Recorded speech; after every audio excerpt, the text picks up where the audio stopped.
actually get this done. So let's put this into scale. This is truly the largest overhaul in aviation since the jet age. Full stop. Massive overhaul. Now let's talk about what it's going to mean. This is going to take 10 million labor hours across manufacturing and installation and integration of the system. We're going to use 50 different vendors, dozens of skilled trades, from engineers to other trade entities. And we are going to have to work, not in one location, we're going to have to work in 4,600 different locations across the country. So that's remarkable. All those vendors manufacturing across the United States. That means that with those 50 vendors, those are American jobs that support American families. But as we think about the vendors, think about this. It's been 10 years in America since we have manufactured radars. And so if we're going to have a complete replacement of our radar, we're going to make sure that those radars are made where? They're going to be made in America by American workers for the American national airspace. Radars made again in America. This project, again, is going to be big. Dozens of different labor categories, from welders to computer programmers, are all going to work on this project. I mentioned there's 4,600 sites that we have to work at. To put that in context, we work at more sites than Chick-fil-A has restaurants in America. And we work on Sundays. So let's talk about the progress that we've already made. We've already replaced 50% of the old wires, moving from copper to fiber. So remember, a little less than a year ago, Newark. Right in Newark, we had 2 outages at different times, 45 seconds each, where controllers for 45 seconds couldn't talk to airplanes. That was a telecom issue. That was an issue with our old wires. By the way, we quickly replaced those wires, record time at Newark. Newark has had some of the most on-time performance since those updates and upgrades that we made a year ago. But in 1 year, this administration has done more in replacing old wires than the last administration did in all 4 of their years. We've converted almost 270 radio sites nationwide and installed 40 voice switches at facilities around the NAS. Now, if you think, these radios, many of them were built in the 70s and the 80s. They're that old. And those old radios give you static, right? With new radios, we have crystal clear communication between controllers and pilots navigating through the airspace. We don't have static anymore with new radios. Again, it's shocking. By the way, if you guys have not taken a look, we have demonstrations of the old products behind us and all of the new products coming online. Look at the old radios. Again, they're products of the 1970s. Wildly shocking that this is the equipment that we use in our airspace. So those of you in the DC area, you might recall last month that there was a shutdown of the airspace because the Potomac Tracon had a chemical odor in the facility. And so they had to vacate it, and the airspace out here was shut down for a couple of hours. Well, that was because there was a short circuit with a voice switch. Those are all going to be replaced.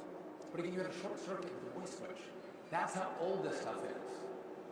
We've installed new surface awareness systems at 54 airports. This allows us to track planes in the tarmac. So if you think of your controller in a tower with binoculars, that can be really great on occasion. But what happens when weather rolls in or fog rolls in and they can't see airplanes in the airfield? It slows things down. It can shut things down. But with this new surface awareness system, they're going to have all of the airplanes on the airfield on a screen in front of them. So think AirTag in your luggage, tracking where your luggage is at. Similarly, we don't use AirTags, but we have systems on planes that we can track them, driving efficiency, but also driving safety, as our air traffic controllers are managing planes on the airfield. We've transitioned 17 towers to electronic flight strips. You've seen the paper strips. Again, as the controller passes an airplane from one controller to the next, they pass a paper strip down the line. We are digitizing. It's all going to be electronic, allowing for more efficiency in the controlling of airplanes and better technology for our controllers. So why does this matter? These upgrades are going to make travel more seamless. We're going to make our skies safer. We're going to unleash the next wave of innovation, and it's going to help us attract more air traffic controllers. They don't want to work with all of the technology young people are using today. They don't want to use 1980s technology. They want to use the best technology the world and America has to offer. And putting that in our facilities is going to attract the best and the brightest to come into this field to make sure, again, we have the best people navigating our airspace. So I've given a brief overview of the scale of the project and what we've accomplished so far. We're going to have a chance now to hear from some industry. You're going to hear, again, from the FAA and Paraton walking through our work streams, critically important. But again, I want you to stay until the end. At the end of the hour, you're going to hear from our administrator of the FAA to talk about what's coming in regard to software. I was over at the FAA seeing all the development that was happening, and it's wildly exciting as we think about delays, as we think about cancellations. I would tell you, everyone seems to want to call me when their flight's delayed. I love that. And sometimes it's weather, sometimes it's mechanical, but oftentimes it comes from the systems that we use. And I think in America, you deserve better. You should have the best. You should have the best systems that drive safety for you and your family. And the software part of this is going to be critical to driving that efficiency. One side note before I'm going to pass it on is out of the $12.5 billion in the big beautiful bill, thank you to Republicans in Congress and President Trump for signing it. This project is going to take us 2.5 years, only 2.5 years, to do this build with the $12.5 billion. We are going to need more money for the software side of this bill. And the Congress is, by the way, this is bipartisan. No one seems to be partisan in regard to getting the money because we all fly. But they're going to have to find a pathway to get us the rest of that money. It's going to take us time to develop it, deploy it, debug it, train on it. And so getting that software started now, hopefully as our build completes with all of the infrastructure, we'll have the technology of the software ready to meet up in 2.5 years, have a brand new system for America to use. And so at this point, I want to give it over to our industry experts. In a moment, I'm going to call up former Governor Chris Sununu from Airlines for America. But before I do that, we've asked some other leading aviation experts and industry folks who couldn't be here today to give you a few comments in this video you're going to see now.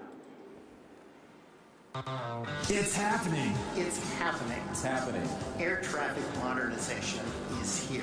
Across the country, major investments are coming to an airport near you. From brand new radars to fiber lines, these are long overdue upgrades for America's airspace. Resources that our critical infrastructure demands. And it's happening fast, with government moving at a speed we've never seen before. We're leaving behind outdated systems And building something designed for today. Faster, safer, more reliable, fewer delays, fewer cancellations, more time where it matters. This is about modern technology for the people who keep our skies moving. Better communication between pilots and air traffic controllers. Stronger, more resilient infrastructure. From takeoff to landing, every part of the journey is being improved.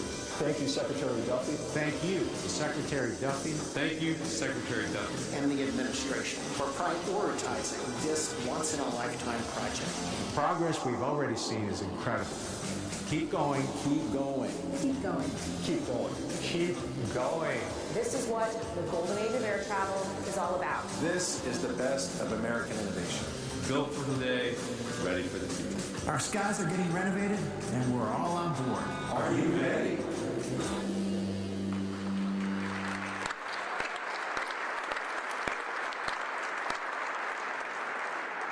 I don't know how they were so well synchronized. That was really well done. But listen, I knew I want to bring up Chris Sununu from A4A to give an industry perspective for all of you. Governor, come on up.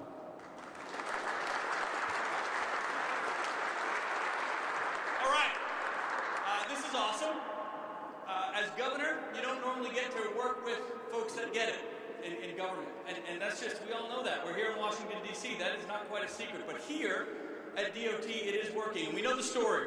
We know the story time and again. 30 years we've had administrations ignore the fact they got men and women sitting up in those towers, basically keeping our air-safe space, keeping it as efficiently as possible, basically putting it together with shoestring and duct tape. What those air traffic controllers have had to deal with for all this time, behind the scenes, it's astounding. And when we first saw those images just last year with the floppy disks and the paper strips, people said that can't be true, and it is very true.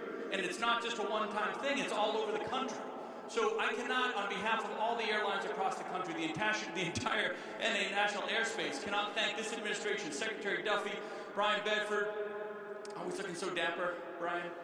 I actually thought you were wearing red bottom shoes there for a second. I was like, holy crap. These guys get it.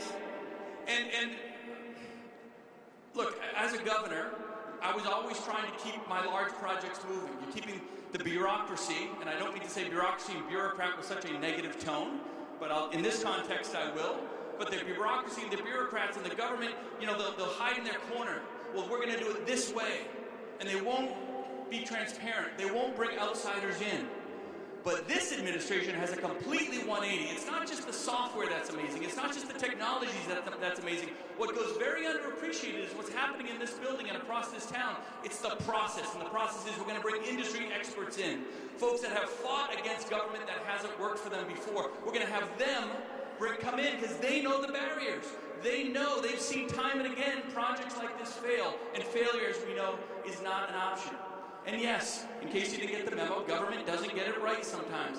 It is working, and it's exciting. And that's why you saw all these industry folks here. That's why we have such a full room here. That's why we've created this Modern Skies Coalition. The first of its kind.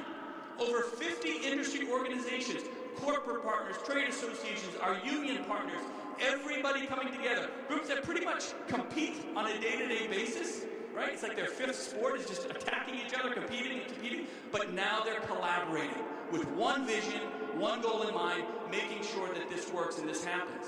So it's not the industry over here and government over there. It's not them, it's not us. It's us, all coming together with a singular vision. And when you see all this money come in, you know, $12.5 billion.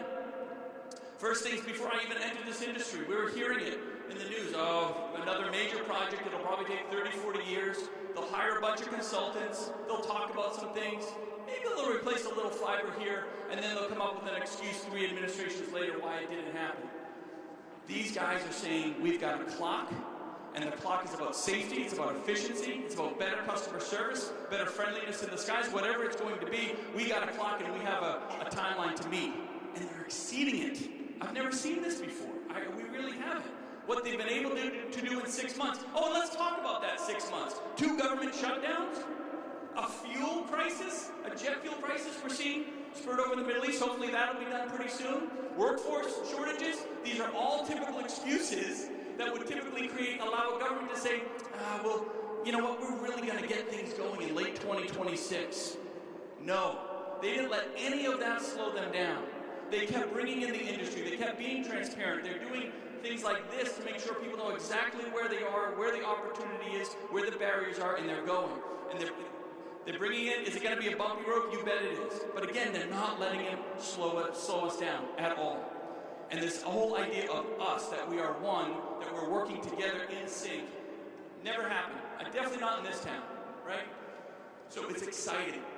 So from an industry standpoint, first and foremost, we want to say thank you. We're here to be partners on this. We're here to the very end. And the good news is the very end is not too far away. This is just the beginning. Think of all these things we've done with radios and trading simulators and radar systems and copper to fiber. That's in 6 months. That's being implemented now. Bringing in new technologies. What I've been able to get a little peek behind the curtain, right, because they bring the industry in, some of the software and technology, how they use AI, but keeping people on the front end of it. You know, all these new technologies that are coming to bear, it's not, this is going to be really exciting in 4 or 5 years. This is going to be really exciting in 4 to 5 months. And people don't believe it when they say it, but boy, they're believing it now. They're really believing it now because it's coming to fruition. So we cannot thank you guys enough. You keep crushing it, knocking it out of the park, and your teams, by the way. Secretary Duffy, Brian, your teams have been unbelievable. So that attitude, right, that culture change that is really happening here is seeping all the way through DOT, all the way through FAA, top to bottom. And that's exciting. That's getting more people involved. It's allowing more people to have input. It's bringing more of our industry folks in. We cannot thank you enough. This is just the beginning. We just can't wait to see where this all goes. Thank you, guys.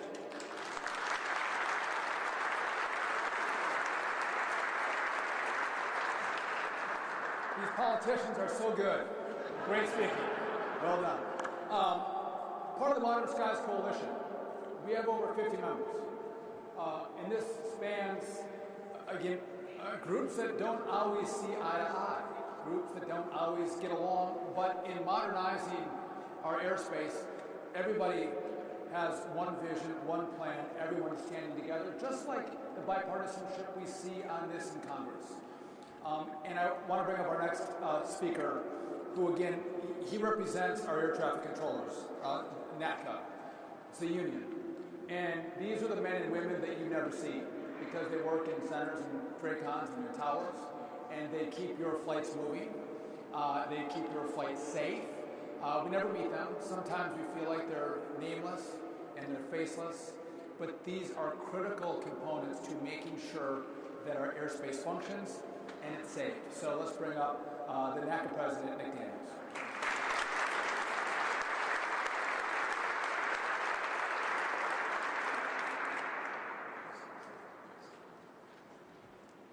I don't know if following Governor Sununu was on my list of agenda items today to bring that kind of energy, so I'll keep my remarks directly from here. Otherwise, I'll be on the microphone all day. But no, Secretary Duffy, thank you for bringing this group together.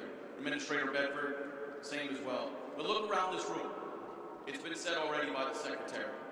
You have the administration, labor, technologists, engineers, aviation companies, safety advocates, and policymakers. Every single person in this room has some piece now of working on the world's busiest, most complex, most diverse airspace system in the entire world. And I think it's worth taking that moment in, is that we've set a common goal. We've set something as 55 aviation groups and as an entire country to focus on one common goal, and that's bringing this airspace and bringing modernization to realization for not just the flying public, but for the American people. The aviation system has continued to lag behind, and it's become unreliable for many different reasons. But we're not here to talk today about all the woes of the past, all the lessons that are learned. We're here to talk about the future. And what we're talking about is not just incremental anymore. It's not just a one-time investment in the system, it's a down payment. We have a real down payment on building a system that can not only assist air traffic controllers, but it also ensures a safe, reliable system. But one that's not only prepared to handle the traffic of today, it's going to be ready to handle the traffic of the future. So yes, replacing paper strips with digital systems, absolutely critical. Deploying surface surveillance to towers that have never had it. Rebuilding the voice communication backbone of the national airspace system from the ground up. This isn't just today's work, it's generational work. The decisions that are being made right now will shape this country that moves people, goods, and services for the next 50 years. And NACA, we are proud to be a part of it. We are proud to also be a part of the Modern Skies Coalition, because safety, as you've heard many times over, it is not partisan. And the aviation community is unified by the common goals that bring air traffic controllers back to a healthy level of staffing and much needed improvements in reliability of our equipment. And the air traffic controllers, not only do they deserve it, but the professionals and those who use the airspace every day as well. But the most powerful thing that we can bring any modernization effort is the actual person who does the job day in and day out. The person who's closest to the issues, the person who's closest to the problems. And that's the air traffic controllers and the technicians who deal with these systems day in and day out. And that's why we all stand together. We all stand united to ensure that we build a system that's going to work for everyone. And what we bring to the table cannot be replicated. So the innovation that's being explored today, that you're going to have an ability to see, this is about learning from the lessons of the past. And it can't just be the attitude of, well, that's just the way we've always done it here. We're finally bringing innovative approaches, asking the right questions, and saying we're erasing all the ways that it's been done before, and now going to bring true change to the table. Not at the speed that we've been used to, but at the speed of all of us being behind a project together. We need everyone, every single person in this room to be a champion and find ways to ensure it succeeds. Not those who are going to sit back and say, we'll just wait and see if everyone else gets it done. We're all a part of it, and we're all in it together. That's what this partnership in this moment calls for. So the innovation in this room, it's not competition for the controller workforce. These are going to be force multipliers. When technology handles more of the routine, controllers get to handle more of the critical. When system surfaces give us better information, controllers can make better decisions. When we get this right, the system gets safer, more efficient, and more resilient all at one time. It's not a trade-off of controllers or equipment. It's how we support the controllers that are doing the job day in and day out. That's the goal. We stand united behind it. We look forward to bringing the aviation system that this world deserves.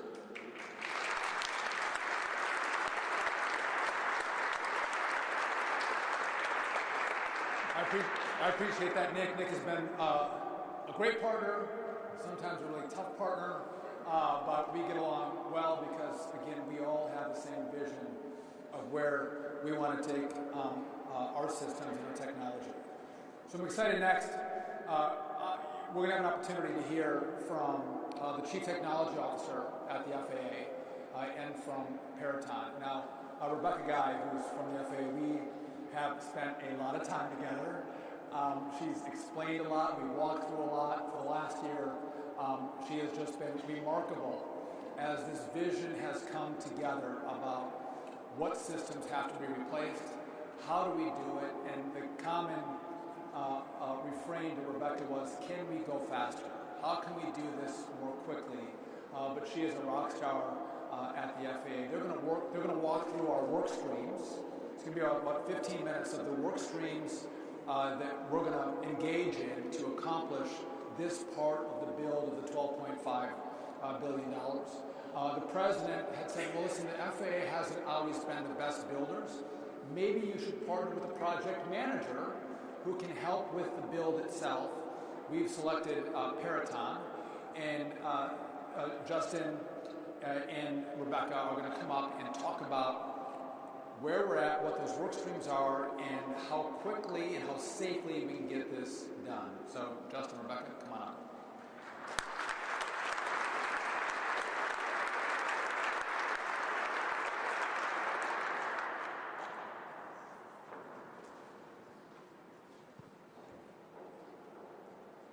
Thank you. If you want to keep talking about me, that's fine. Hi, my name is Rebecca Guy, and I'm the Chief Technology Officer at the FAA. In a nutshell, my job is a pretty simple one. I have to take and make a reality out of the vision of President Trump and Secretary Duffy's brand new air traffic system and do it by 2028. And I truly believe this can be done. We usually take 10 to 20 years, and what we have to do is now have to do it in 3. And in part of President Trump and Secretary Duffy's leadership, and the one big beautiful bill of $12.5 billion, we will get this done. In fixing this, we're doing things different. Some have probably heard the whole parting of the Red Sea. We're parting the red tape. We're throwing out our process, how we have done things in the past and the difference, and we are doing it differently. And to do this effort, to take on this massive effort, we knew we needed a partner. We needed a best-in-class integrator. So we did a rapid, but a very thorough, rigorous acquisition. And we looked to find the best-in-class integrator. And we awarded a one-in-a-lifetime contract to Peraton for our best-in-class, brand-new air traffic control system integrator. This contract, though, is a little different. It's not typical. We are awarding based on quality and schedule, on-time performance. We are ensuring we are using the taxpayer dollars the smartest and the best way. And we're also penalizing if there were any type of unscheduled outages in the NAS or poor performance. President Trump, Secretary Duffy, told us to get this done in 3 years. And we will get this done with our partner, Peraton. Thank you, Rebecca. My name is Justin Ciascio. I'm the president at Peraton, and I am leading the most important modernization effort in American history. Peraton was made for this moment. We've been solving the government's most challenging problems for 125 years. That's nearly half the history of our entire country. We were built exactly for this moment. The FAA needed an integrator who could bring the right technology, the right people, and the right plan together, all at once, and at a massive scale. That's us. But here's what makes this different from anything that's come before. We're deploying revolutionary agentic AI technology for our Peraton team and the entire FAA enterprise.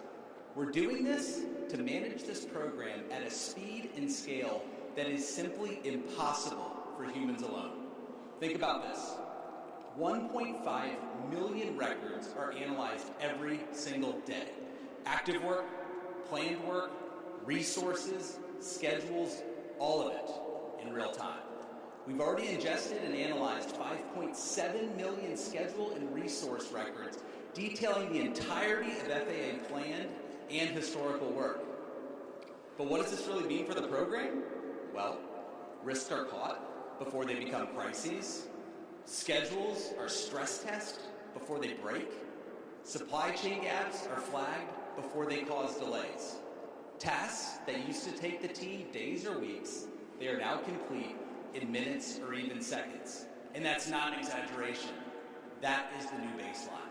And here's what matters most. This technology does not replace people. It makes them superhuman. Our agentic AI handles the data, people make the decisions, and together we deliver. Now let me hand it to Rebecca to walk you through each work stream. Thanks, Justin. The National Airspace System is actually a system of systems, and it is the largest in the world. And all of those systems need to be modernized. To keep it simple, we have 4 work streams we're going to walk through. 1 is wires, 2 is communication, 3 is radars, and 4 are electronic flight strips. We're going to start with focusing on wires, and here's a little video of how we're replacing copper wires with high fiber.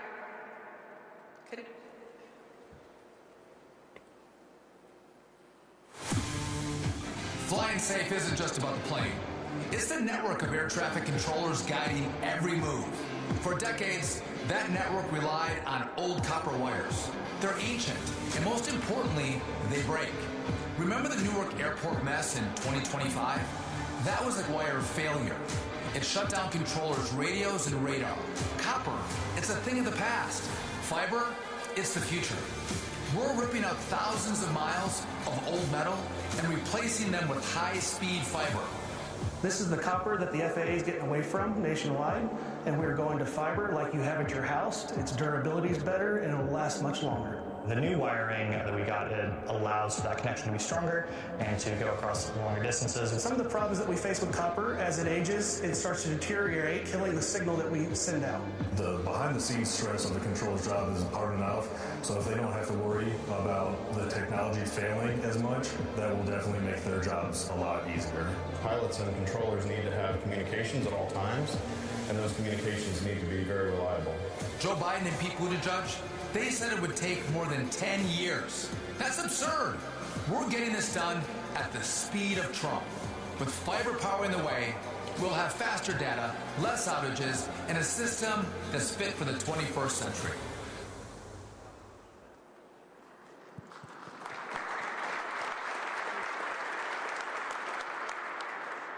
Telecommunications is the backbone of the national airspace.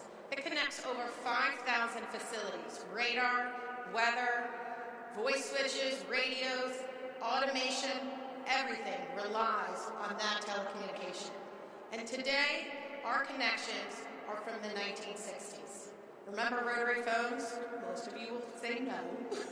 But those are what our technology currently exists on. Secretary Duffy referenced what happened in Newark last spring. We fixed Newark, and we are fixing the rest of the country and replacing the old, outdated copper with high-speed fiber, wireless, and satellites. This creates a safer, faster, and reliable network. Justin? Thanks. Unfortunately, Rebecca's correct. The telecommunication backbone of American aviation has been running on analog equipment for decades. Think of it this way. We're taking airspace technology from dial-up to gig speeds. And the scale's massive. 5,100 connections across the country will be upgraded. But the good news? 2,400 are already underway. And we are ahead of schedule. Nearly 50% of copper lines have already been replaced, and we're not slowing down. Our second work stream is communications. Pilots and controllers have to be in constant communication throughout the national airspace. Every altitude, every turn, every handoff from one controller to another. We have to have reliable communication. Many of our radios and voice switches are decades old, 1970s, and the communications aren't as smooth as they should be. Static causes issues. The old voice switches are not as reliable, and we need reliability for our people. As Secretary Duffy talked about at Potomac TRACON a couple of Fridays ago, and it is always on a Friday night. I don't understand why it's on a Friday night. There was a short circuit in our legacy system, and it caused massive disruption on that Washington area airspace. We cannot have this. We need reliability, and that is exactly why these need to be replaced today.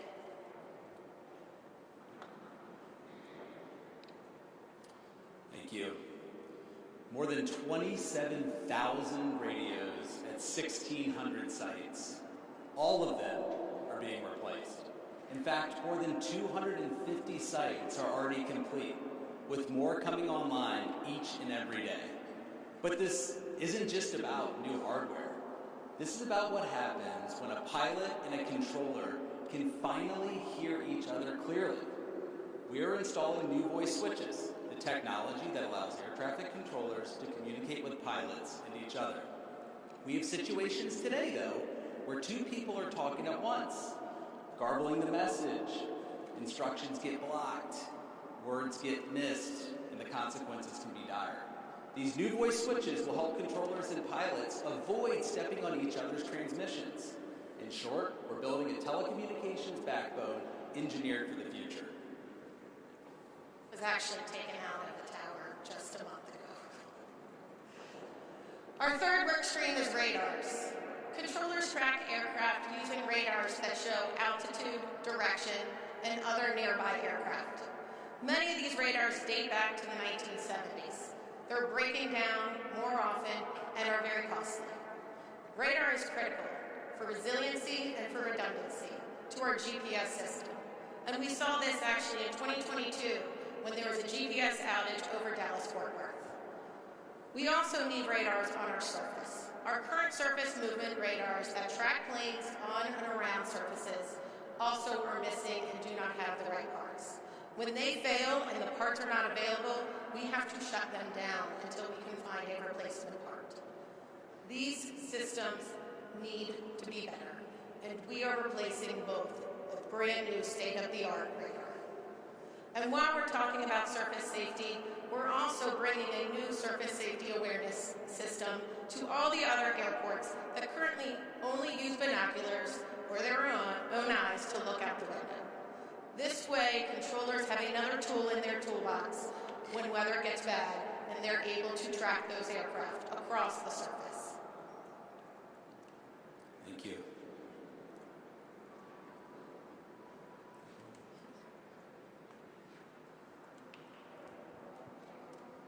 As Rebecca indicated, the most fundamental job of an air controller is to know exactly where every aircraft is at every moment. Here's how we're going to help give controllers more power to do their jobs. We have 3 systems working together. The first system, terminal radars and beacons. 612 sites are being upgraded and standardized.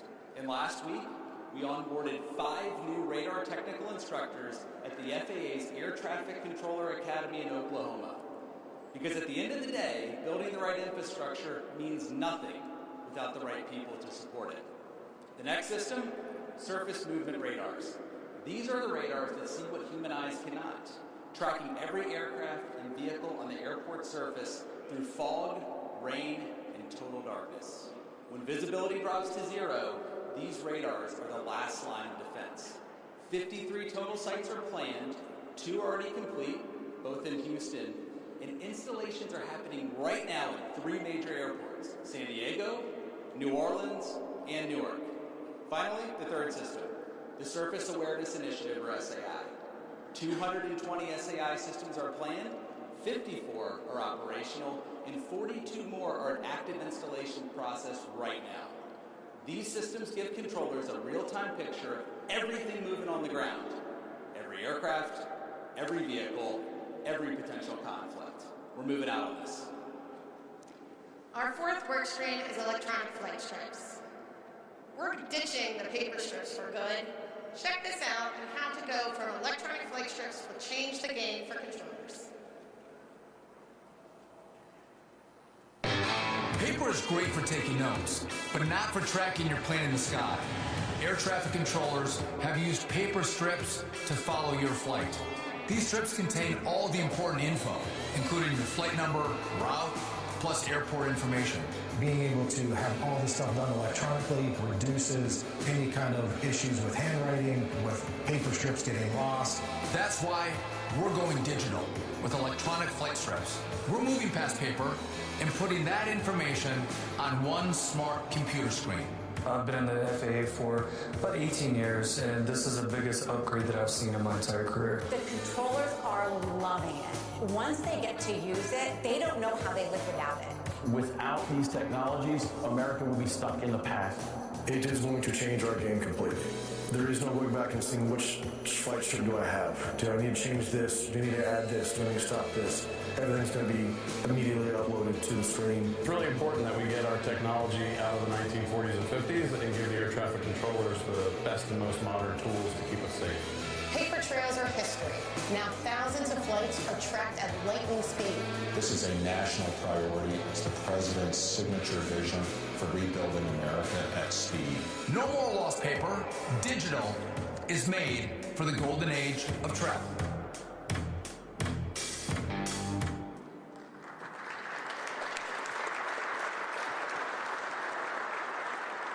Like you just saw, flight strips are a key tool controllers use to track, sequence, or for situational awareness of an aircraft.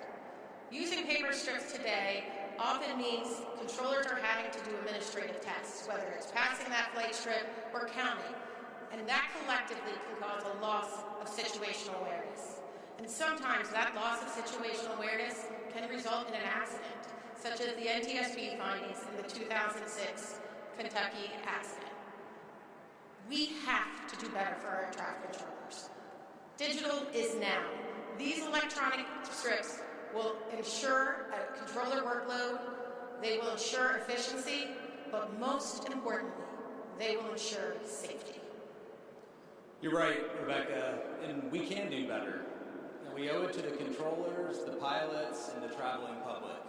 The solution is called the Terminal Flight Data Manager, or TFDM. It digitizes everything. Flight data collection, distribution, real-time updates, all of it, instantly at the fingertips of every controller who needs it. And the progress, it's real. TFDM is already live at 17 of 89 sites, and we're just collectively getting started. But the impact, it goes beyond the tower. TFDM's decision support tools build runway-specific departure schedules, balance demand across the system, and reduce the gridlock that delays your flight from pushing back from the gate on time. When all 89 sites are complete, America's air traffic controllers will have the tools they deserve to keep you safe and on time. I know I said 4 work streams, but I can't go without mentioning Alaska. We have to talk about the progress we've made in Alaska. Alaska presents one of the most challenging flying environments in the world. To fly safely and operate efficiently, pilots need timely and accurate weather information. Across the state, we're installing weather and visibility systems, cameras, so that pilots have a better understanding of those remote areas that they need to get to and the weather that is there. This improves safety by letting them know early what the weather is along the route and where they're going. If you want to understand why this modernization truly matters, just look at Alaska. There are just 4 interstate highways, no commuter rail, and vast stretches of wilderness between communities. For hundreds of thousands of Alaskans, the airplane is the only way in and the only way out. Groceries, medicine, emergency care, it all flies. That's why we're upgrading 17 flight service stations in Alaska. We are bringing the same modern infrastructure deployed across CONUS locations to the facilities that serve some of Alaska's most remote communities. And because Alaska's weather can be as unforgiving as its terrain, we are installing 174 new weather camera systems at remote sites across the state. Not sensors, cameras that provide real-time visual data that automated systems alone cannot capture. Because in Alaska, aviation is a way of life. It's where every BNAC's work stream converges. As Rebecca said at the beginning, we are taking decades of work and condensing it into 3 years. This can only be done with collaboration, expertise, and the most cutting-edge technologies across the board. The workforce at FAA, Peraton, and industry, paired with our advanced AI capabilities, are changing the face of aviation. Together, we are simplifying the complex, managing risks, and resolving conflicts before they happen, all at record speed. 4 work streams, thousands of sites, 1 deadline to meet. Thank you to the Secretary, the Administrator, and to you, Rebecca, for partnering with us on this historic effort.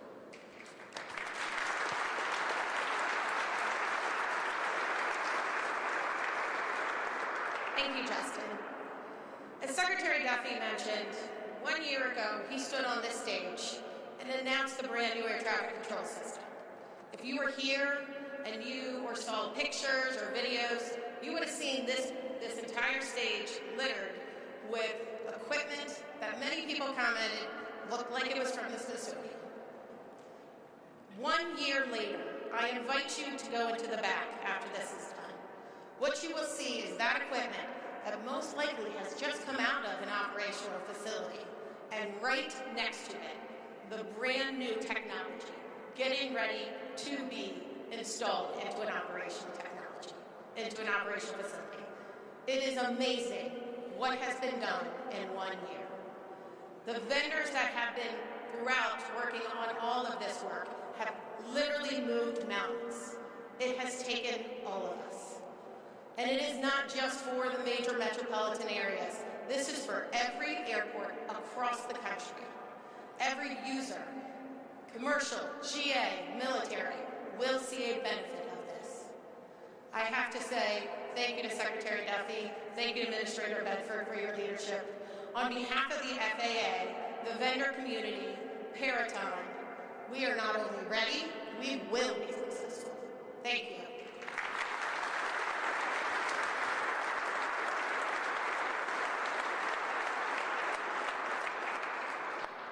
I do want to highlight again why this is so important. 25 years ago, a promise was made to the American people, and the promise was next gen. And it wasn't that this idea of upgrading, updating new technology for the national airspace, it wasn't just an idea. Money, real money, billions of dollars was put behind that effort. And 25 years later, it was never done. And so what Justin and Rebecca just walked you through is, to slightly correct her, it's been less than a year since we stood on the stage and announced our plan for a brand new air traffic control system. Which, by the way, I wish we would have picked a better name. I was just saying brand new air traffic control system, and now that's our name. Sorry about that. I'm sure the president's not happy with that naming, but we're going to stick with it. But less than a year. But it's been 6.5 months since we actually got the money from One Big Beautiful Bill. And so in 6.5 months, what Justin and Rebecca are walking you through is the speed at which we're working to modernize brand new technology into our airspace. And what is this going to do? It is going to drive safety. It's going to drive efficiency for controllers. Wildly exciting. But what we don't have money for, which the Congress didn't give it to us yet, and by the way, I keep saying that, so if any of you want to talk to Congress and ask them to give us some more money, is the software. We are using a version that is somewhat like Windows 95 if you're old enough, or a genre of Windows XP. We're using older software. Does it work? Yes. But if you think how far we've come with software developments, the future is revolutionary on the tools that we can now use to manage the airspace. In a moment, we're going to bring up the guy who has been just dogged on this issue, our administrator of the FAA. But before we do that, let's watch a video on software, national airspace. Check it out.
Hey, good morning. I'm Brian Bedford. I am the administrator of the Federal Aviation Administration.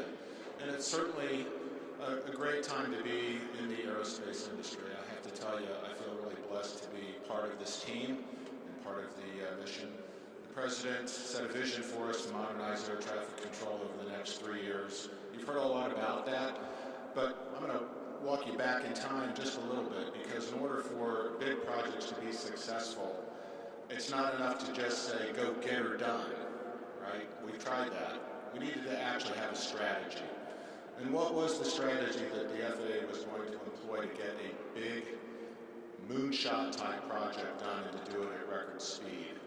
And we actually don't, in order to do big projects, you tend to want to break them down into very manageable elements. And Rebecca, you were being very generous, only boring us with 4 of what are 14 very, very detailed work streams that the FAA is managing on BNACs. But if we just did BNACs, and I like that, Mr. Secretary, I like BNACs, I've grown accustomed to it. If we stopped there, we would have a very reliable, but still highly inefficient national airspace system. So if we stop just at BNACs, even with the success of getting copper replaced with fiber, even building out radios, going from an analog NAS to digital, let's let that sit in for a second. We have an analog national airspace system today, and trying to move into the 21st century, off TDMI into VoIP.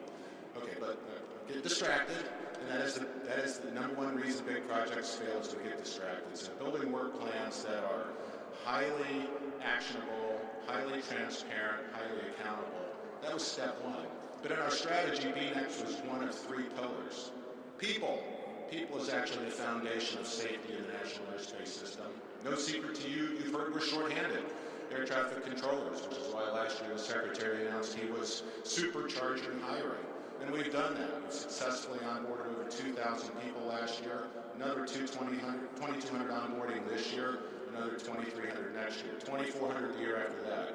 We are not taking our foot off the accelerator on solving the people issue. But part of the solution for the people issue is running the system right to begin with. And that brings us to the 3rd pillar, actually redesigning the national airspace system. Something that hasn't been done since we started flying by bonfires, right? Every VOR, every VORTAC used to be a bonfire in the 1940s, and that's how airplanes navigated across the country. We can do better. You ask yourself, why does it take longer to fly from New York to LA today than it did in a Lockheed Constellation?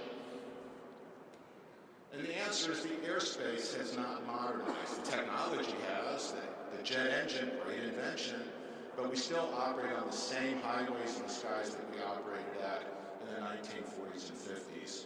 We need to do better.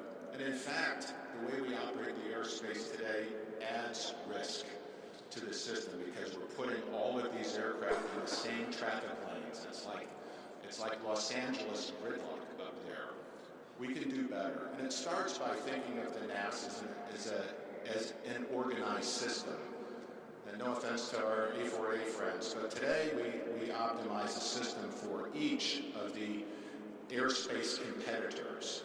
And BAA is doing something different. GA is doing something different. All of these competitors in the airspace are, frankly, disorganized. And the FAA no longer has to sit and play on its back foot. We can actually structure and organize this traffic before they actually publish schedules and sell tickets. We know today, when we open up the airspace every morning, it's filled with conflicts and delays and potential cancellations. And then we ask the men and women in the towers and the TRACONs and the route centers to sort out that mess and put this into some organized flow that can actually have a chance of getting done safely and reliably.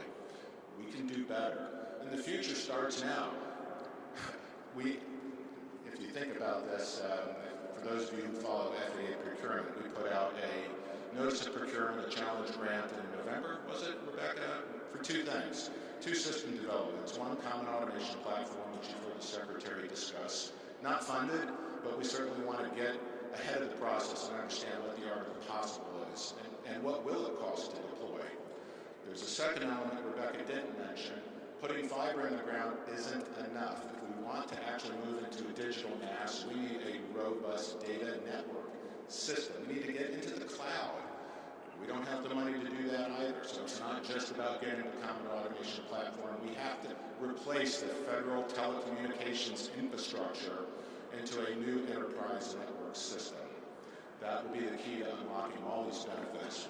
But again, how do we move from a highly tactical, highly variant system today, lots of dependencies, none of it strategically optimized? We asked the question as we put our second procurement out, flight management data system, could we look at these vendors and see if we could actually sort of bend that procurement to solve the bigger issue? When you ask, why does the FAA need to replace replace its traffic flow management systems or its time-based management systems. Well, one is they're not sustainable. They don't work well. They're like glorified calculators. Okay, can we actually move to maybe an iPad type solution? That's a euphemism, not an actual suggestion. But the point being that we were going to bring into the 21st century a data flow management system. And we looked at that tool, which would be an awesome upgrade for the FAA and for the controllers, but it's reactive. It's solving a problem that's already happened. And we challenge them to say, how can we build a system that fixes the problem before it happens? Truly first principles thinking here. How can we actually build the system so it's strategically deconflicted and optimized so that we can manage trajectories for 55,000 IFR flights a day, knowing that the trajectories are being managed in a way that we can deliver safely and reliably, significantly reducing the controllers' work demands, and at the same time increasing their focus on managing the exceptions. We didn't know if we could do it or not, and the vendors that we brought in weren't sure they could do it, but over the course of the last few months, they've created true digital twins of the National Airspace System. They've injected over 20 years of data, and we have built reliable twins that allow us now to use predictive analytics to take in what will be future schedules, optimize those schedules in a way that will allow us to ensure that all 55,000 flights start that morning deconflicted from one another on trajectories that if the pilots will just fly them, right, in 4 dimensions, we'll be able to have those planes optimized and sequenced for their top of descent landing, again, on time into their final destinations. And if we do this correctly, and we believe the early indications are that we can, we'll actually reduce costs for our stakeholders. We will see block times go down, and we will finally be able to unlock flying from New York to LA in less time than it takes to do it today. And that is the win. Less fuel burn, less cost to actually have airplanes sit on the ground. I know it happens to me every week. Brian, we moved off the gate on time, but there's too much flow overhead, so your EDIT time is 20 minutes past the top of the hour. Oh, gosh, there's so much block hour pad in the system. I land, I'm still on time.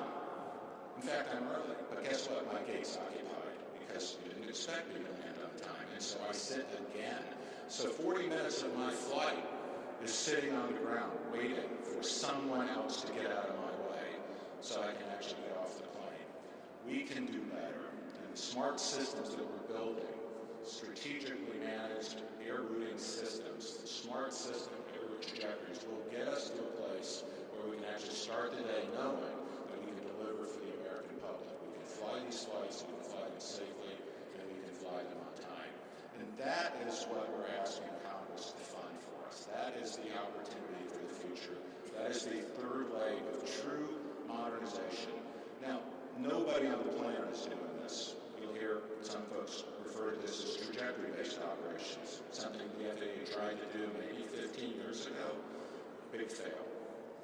Again, we can get it done. The technology's advanced in a way now that we feel highly confident that we can accomplish these goals. We can deliver a smarter system for the American public and save all of our stakeholders money in the process. So with that, Mr. Secretary, I will turn it back over to you.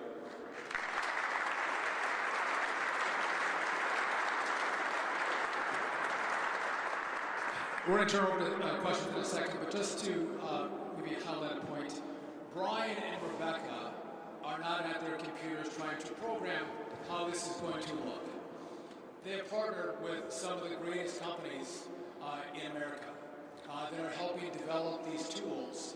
And what as Brian will tell the story, Rebecca will tell the story, is they see a problem and they think they have a solution, and they ask our partners to solve the problem they think they have. And it seems like the problem evolves and changes, and then the result in the tool gets even better. The progression of that is underscoring the point that the FAA is nimble, they're thoughtful, and they're driven to the best result possible to manage the airspace. And this really is where we are going to get the biggest bang for the buck in regard to safety and in regard to efficiency in the airspace. Again, the delays, the cancellations, we can't affect weather, and we can't affect mechanical problems, but we can have a massive impact on how aircraft are operating. So very well done. Brian has been remarkable at the FAA. Thank you. With that, we're happy to take questions. If any of the media have questions for us, if we have to pull Rebecca up, we will.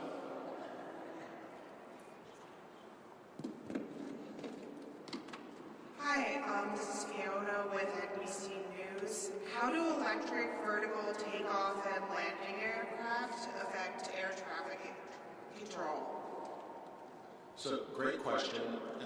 Today, it's just more demand on the system that's already constrained. So, modernization becomes even more critical when we talk about introducing new technologies.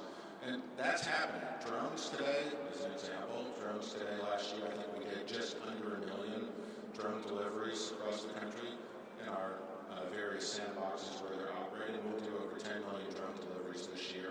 That's going to continue to grow. Now, the way we've managed it today is we place those drone limitations in sandboxes that keep them out of the national airspace. But in time, we're going to want to expand in places where we need to have more control. Think about then eVTOL, supersonic, the daily space cadence. You know, the demands on the NAS are growing, and we have got to, we're already playing from behind, right? We have got to get ahead of this. Otherwise, we're going to stifle American innovation. It's really challenging to think that we are going to put more workload on NATCA's members to control an even more complicated national airspace. To Brian's point, the software that's being developed will help the management of new aircraft coming into the national airspace far more seamlessly. And again, this is the future. But think of, we're changing in this industry more so than we have in the last 50 years with drones, with eVTOLs, with supersonic flight. It's going to change the way people move and products move throughout the airspace. And it's going to be, no doubt in our lifetime, but in the next 4, 5, 6 years, these changes are coming and they're really cool. We're going to pass the mic. I'm not going to... Oriana Pollock with Politico. A question for you, Mr. Secretary. You mentioned that there are 3 vendors doing artificial intelligence work with the FAA already. Can you say who these 3 vendors are? And is that funding already there for them to start this work, or will you be asking Congress for more money for them to complete the work? I don't see where you're at. Oh, there you are. Okay, thank you. So I don't know that we've announced who the 3 are yet, but we do have 3. And we do have, we've looked within our couch cushions at the FAA to start the work, to find the money to begin this process and engagement of industry. But we do need the money. And just to be clear on the dollar side, we were given $12.5 billion. But the $12.5 billion, the Congress was very specific on how we had to use it. So we can't switch pots of money and say, oh, we want to do software instead of, say, build a new TRACON. We can't do that because they were specific in how it has to be spent. So we do have some money that we can use for the development, but the Congress has to fund this. And this is not one of the few things in Washington that isn't partisan. Almost everybody agrees with it. They just have to commit to it and find a pathway to get it done. So we don't get the infrastructure, the radars and the radios and the new telecom and digital, and then we have to wait 10 years for the software. We are ready now, and I think from today you'll see that maybe you shouldn't have faith in what happened 25 years ago. The Congress should have faith in this DOT, in this FAA, because we are building, and we're building now. We're delivering on the promises that we made. We update the Congress every quarter, and we're honest. We tell them, are we behind? Are we ahead of schedule? And if we're behind schedule, we'll tell them our plan to get caught up. A few things were not our fault. We're a little behind in a couple streams, but it's, for the most part, we're on track to have this project completed before President Trump leaves office. So this will be at the end of 2028.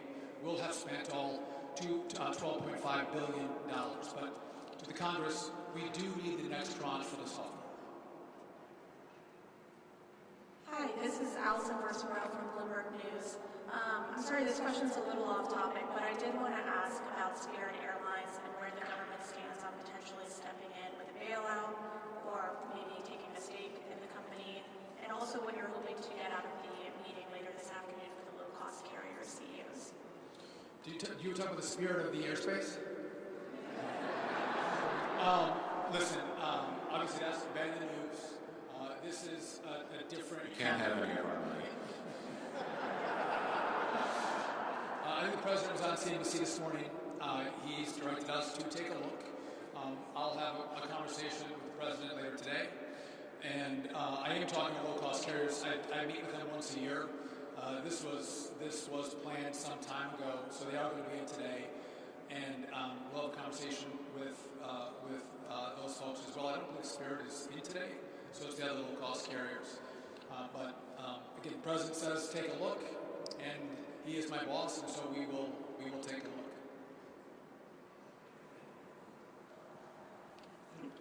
Thank you, Karen Walker, Transport World and Aviation Week.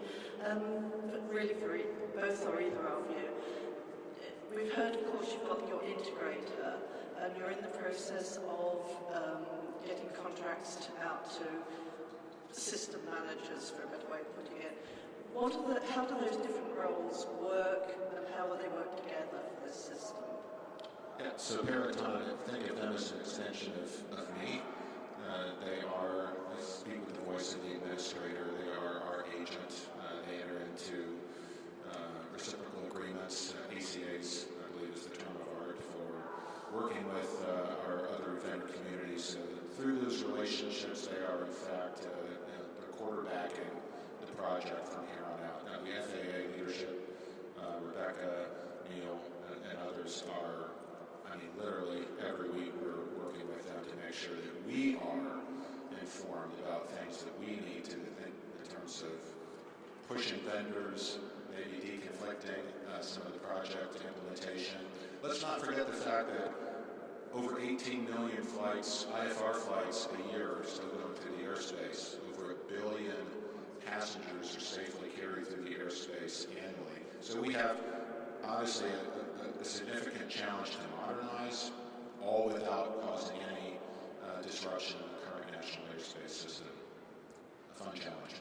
We'll do one more question, but just be a side point on that is what's been unique in this administration is the number of really smart people who have done well in their fields that are willing to give back to their government. They're willing to give back. They care about, for us specifically in aviation, they care about aviation. And they're willing to give their time and their resources, their energy and their knowledge to help us do a better job. And they've worked wonderfully well with the stable, consistent team of the FAA with Rebecca, but the intelligence that's circling around that we can pull into to get all to work together to accomplish this, I think that's why we have been so successful thus far. And that's why I feel comfortable, and Brian feels comfortable, that we are going to deliver this on time, on budget, and I think Brian's other point was we are also not going to break the NAS. We are going to make sure that everyone is safe, because this is a big project, and we're going to make sure that we keep the airspace safe as we do an incredible overhaul. We'll do one more question. Hey, Mr. Secretary, Patrick Turner with Scripps News. I wanted to ask you about an event over the weekend at Nashville. Two Southwest Airlines planes have to take evasive action to avoid each other. And I wanted to ask you, even with all the focus on new technology for air traffic control and hiring up, supercharging controllers, why do these incidents seemingly keep happening week after week? Well, again, without getting into the specifics of Nashville, 55,000 IFR flights a day and another 25,000 GA flights a day that are in the airspace right now. In this particular issue, we had an unstable approach. The Southwest pilot called for a go-around. There are prescriptive go-around procedures that they're to follow. In this case, we did have due to the runway configuration, a departing flight that were just around 1,000 feet. So They were not a near miss as you would define it, but certainly it was, an unplanned event. And I would just say the tools that are being developed will be incredibly helpful to air traffic controllers. And again, this is why we think the airspace will not just be more efficient, but it will be a lot safer to assist the men and women on the front line in towers and TRACONs across the system to have additional tools to make their jobs easier. As technology has made all of our jobs easier throughout the course of the last years and decades, we think controllers should have those same tools to assist them in how they do their work. I do want to thank the FAA, our partners in the modernization effort. I want to thank you all for coming. This is real. This is happening. We are going to deliver for the American people. What was promised 25 years ago is going to be delivered to you in 2.5 years. The future is coming. I want to thank you all for being here, and I want to pre-thank the Congress for giving me more money for software. God bless. Thank you all.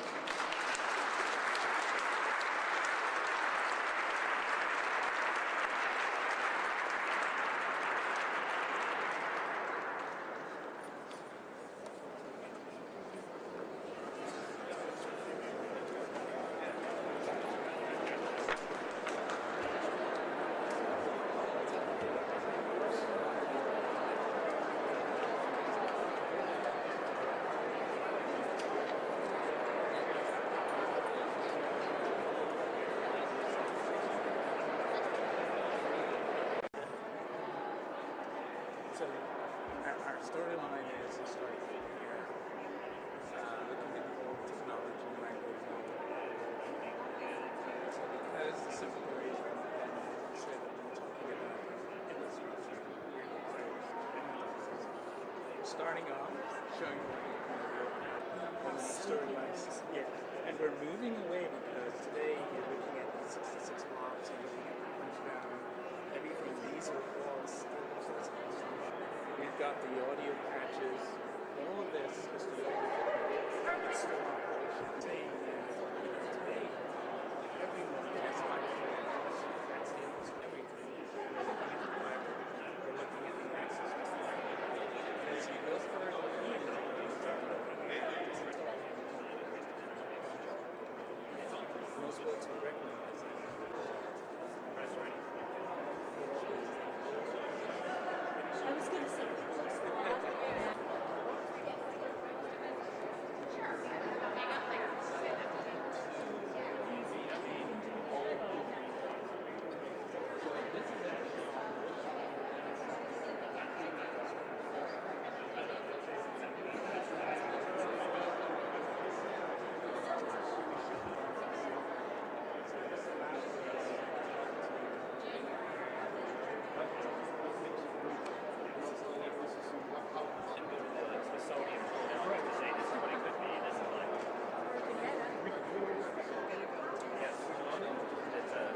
Charlottesville, Virginia. Charlottesville. Oh, no. They were using it since 1994. That was installed in 1994. And they've been there since January. That's right. So 32 years. So that's been in use as long as my daughter's been alive. It was made in Well, that's continuous. It's set. Well, if your legacy of your parents were you're using your parents' systems, and sometimes you're making it. So, that's just something that's here it's like by the end of 2020. It's like, when you start it's that.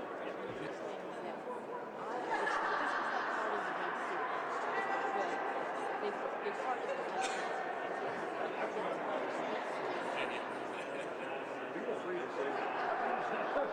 If maybe it comes time to talk about part of the Red Sea, that's part of the Red Day, save that and use it. That's awesome.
I'm going to go to the top. In fact, I'm going to show you the top now.